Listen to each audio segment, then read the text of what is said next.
Thank you for tuning in to the Brent Usry Show. The show that keeps you informed in the event of emergency.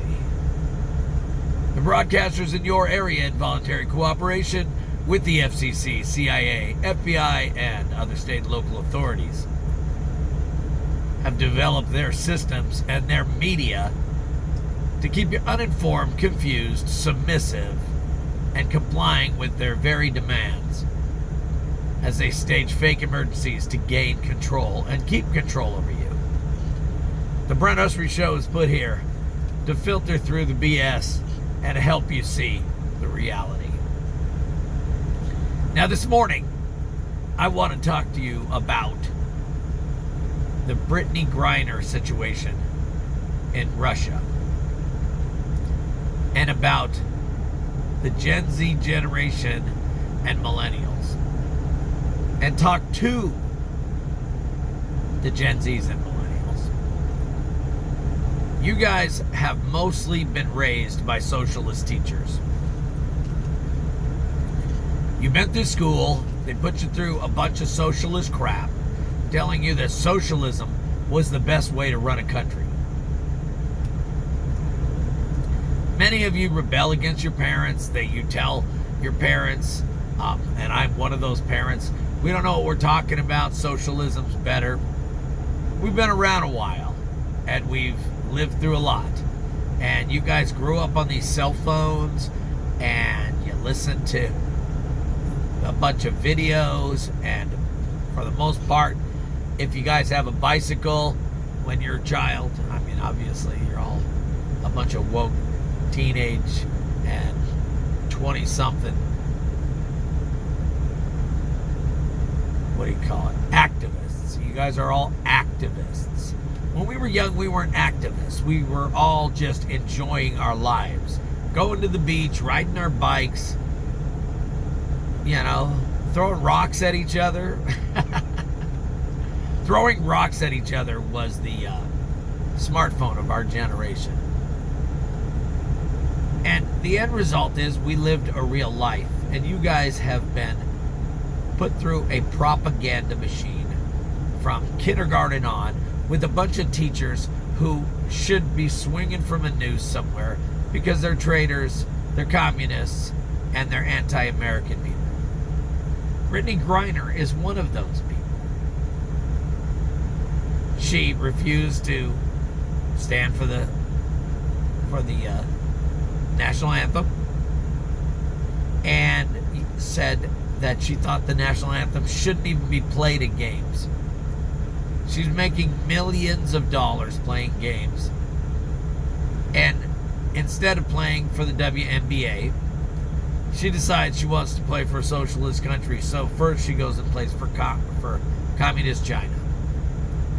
She gets $400,000 a year there. Then she starts getting $1 million to play in Russia.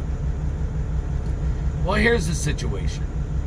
You guys are all screaming and yelling that you want to live under socialism. You want to change this country to be just like the socialist countries. Everything in America is so bad. The flag salute, the national anthem. And you know what? Your parents all grew up doing that, and we were all raised to do that, and we all respect the flag. And you guys grow up, and you're only 10 years old, and you start saying things like racism, and you get to be 15, and you're saying the fathers of this country were just a bunch of slave-owning. And the bottom line is, this country was built on slavery, but every country was built on slavery. There was not machines back then. There was nothing. They had nothing. They didn't have tractors. They didn't have cars. They didn't have trains. They didn't have planes. They didn't have anything. All that existed were slave boats. And slaves were brought over, and they were kidnapped from many countries, not just Africa. They came from Ireland. They came from China. They came all over. And they were promised a life when they got here, and the people that ran them that ran slaves, which, by the way, was the Democratic Party. It wasn't the Republicans. The Republican Party is the one that freed slavery. Lincoln was a Republican. And the first name of the Republican Party was the Black Republican Party.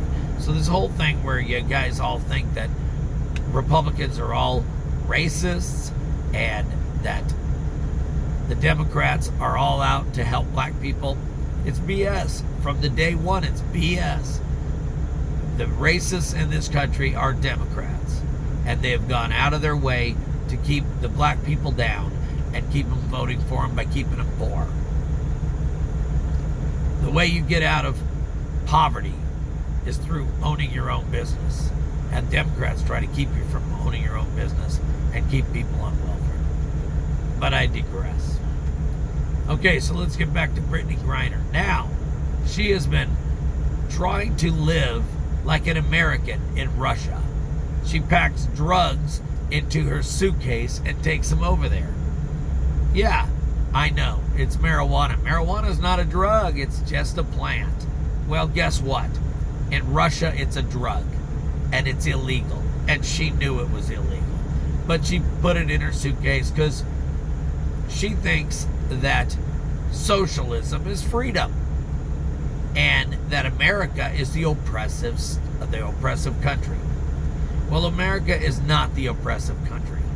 America offers the freedom to be a stupid socialist.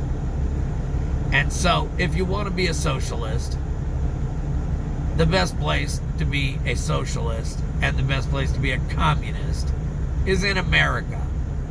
Because you're not going to go to jail for 9 years for possession of marijuana while you're stalking your stupid socialist stuff. But she decides she wants to live in a socialist country. Well, now she's going to live in a socialist country. And I got good news for her. She is not going to hear the United States national anthem for 9 years. Now, our State Department is out there trying to negotiate a trade and get her out of there. And if she does, I hope she comes to America and tells all the socialists, you don't want to be a socialist. I was in a socialist country. I almost spent 9 years in jail. I hope she comes here, and I hope she's so glad to hear the Star Spangled Banner. Especially that part that says the land of the free. Because this is the land of the free. You are free to be stupid. You can commit crimes. Yeah, you go to jail and you turn around and get out the next day. And then you go burn down another city. And 3 weeks later, you're running for Congress. I'd like to see that happen in a socialist country. So anyways, Brittany Griner's got 9 years in jail unless our government does something about it. And the other thing I'd like to bring up is Joe Biden trying to negotiate to release her. What about all of the black people in America who are in jail for marijuana because of Joe Biden's crime bill that he passed in like 1994? And people went and had 3 felony convictions of possession of marijuana, and now they're in jail for the rest of their life in the United States. That president we have, Joe Biden, wrote that bill. And that is his big claim to fame. And all these people are like, oh yeah, Joe Biden's not a racist. Really? He wrote a bill to put black people in jail forever. And there are many, many, many, many black people, because at the time, possession of marijuana in most states was a felony. If you committed 3 felonies, you went to jail forever. So now these people have been convicted because of their minimum sentencing guidelines in that law. They are going to jail for the rest of their life. Now these people are in jail for marijuana. And Joe Biden is trying to release the socialist activist from the Soviet Union. I guess not Soviet Union, or from Russia, for possession of marijuana. How many black people in America who were not socialist activists on his side is he going to try to release? I'm guessing none of them.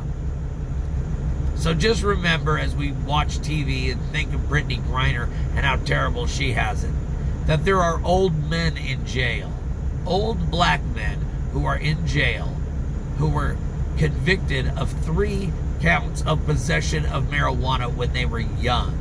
And they are old men doing their life in jail because of Joe Biden's crime bill. I have nothing more to say about that. All I can say is I hope that Brittany Griner learns her lesson, whether it's in the next 9 years or whether they release her right now. And I hope she comes back to the United States and tells this generation of socialist activists that socialism is not the wonderful thing that they thought it was. This is the Brent Usry Show. Thank you for tuning in. Thank you for listening. Have a great day.